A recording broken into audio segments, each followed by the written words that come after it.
नमस्कार दोस्तों, स्वागत है आपका अपने YouTube चैनल एसएस ज्ञान गुरु पर। दोस्तों आज मैं आपके लिए लाया हूं जनरल साइंस यानी सामान्य विज्ञान की 1000 क्वेश्चन की जो हमारी सीरीज चल रही है उसका पार्ट 3। मैं आपसे हर एक क्वेश्चन से रिलेटेड जितने भी इंपॉर्टेंट पॉइंट बनते हैं वो सभी डिस्कस करूंगा, इसलिए आप वीडियो को लास्ट तक जरूर देखिएगा जिससे आपको सभी क्वेश्चन अच्छे से समझ में आ जाएं और याद भी हो जाएं इसी वीडियो में।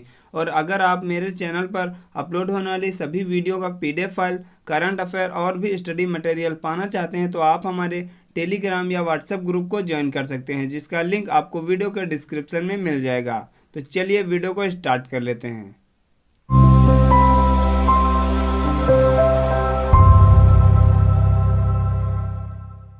फर्स्ट क्वेश्चन है, पानी का घनत्व किस ताप पर अधिकतम होता है।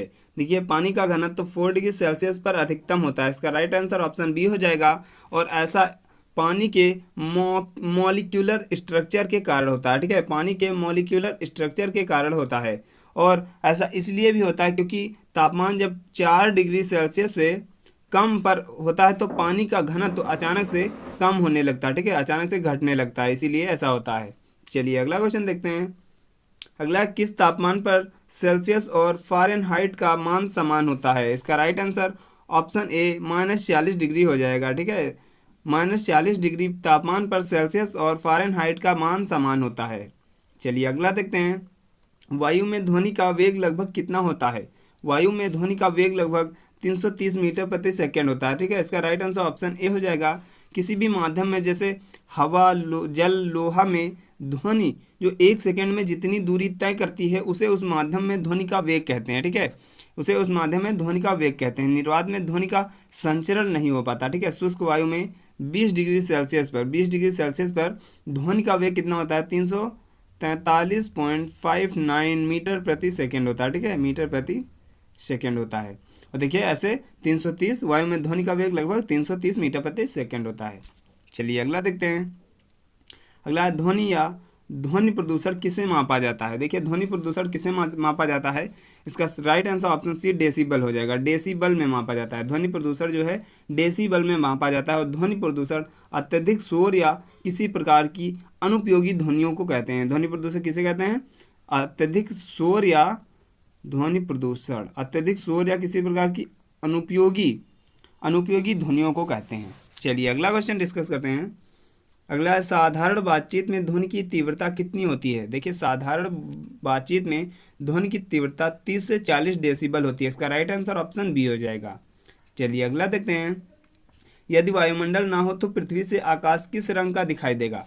देखिए, इसका राइट आंसर ऑप्शन बी काला हो जाएगा। ठीक है, अगर वायुमंडल नहीं होगा तो पृथ्वी से आकाश काला दिखाई देगा, क्योंकि जब वायुमंडल नहीं होगा तो सूर्य के प्रकाश को फैलने के लिए आकाश फैलेगा नहीं तो हमें आकाश काला दिखाई देगा, क्योंकि सूर्य का प्रकाश फैलता है इसीलिए हमें आसमान नीला दिखाई देता है।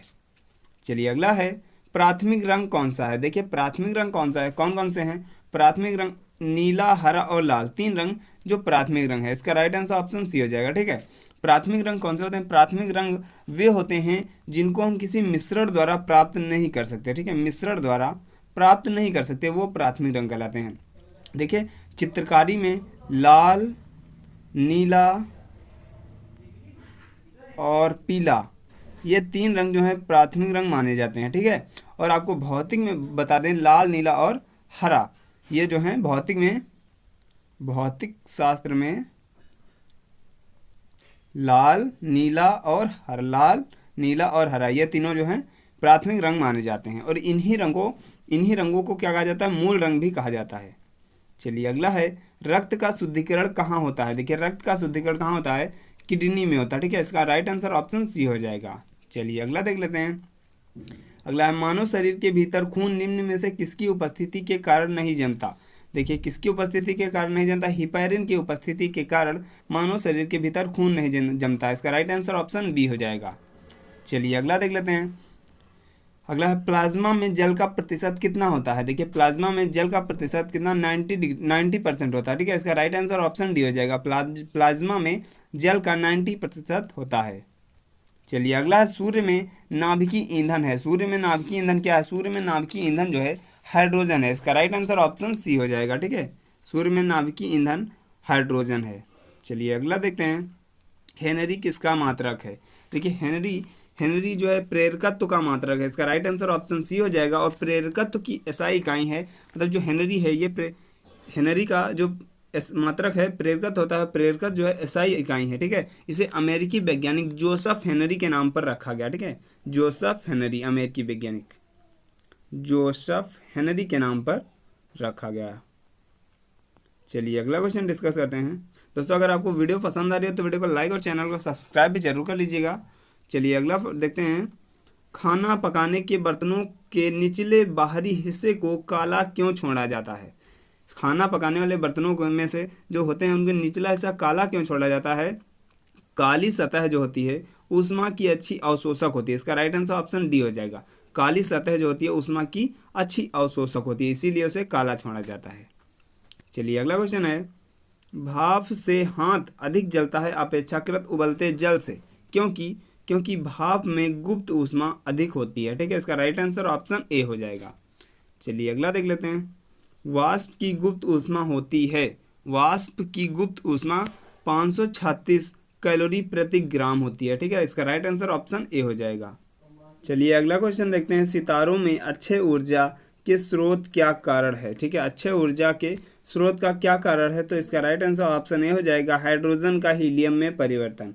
सितारों में अच्छे ऊर्जा जो है हाइड्रोजन का हीलियम में परिवर्तन के कारण होता है, ठीक है। चलिए अगला क्वेश्चन देख लेते हैं।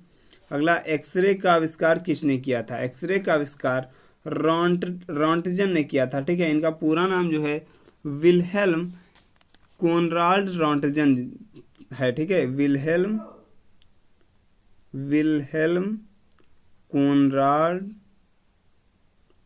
कोनराड रॉल्टजन, ठीक है। इनका पूरा नाम विल्हेल्म कोनराड रॉल्टजन है, ठीक है।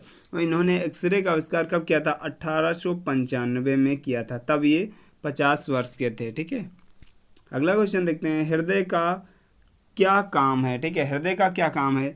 हृदय का काम रुधिर को शरीर के विभिन्न अंगों के पंप करना, ठीक है। जो हमारा रक्त होता है उसको शरीर के विभिन्न अंगों तक पहुंचाना होता है रुधिर का काम, ठीक है। उसका राइट आंसर ऑप्शन डी हो जाएगा।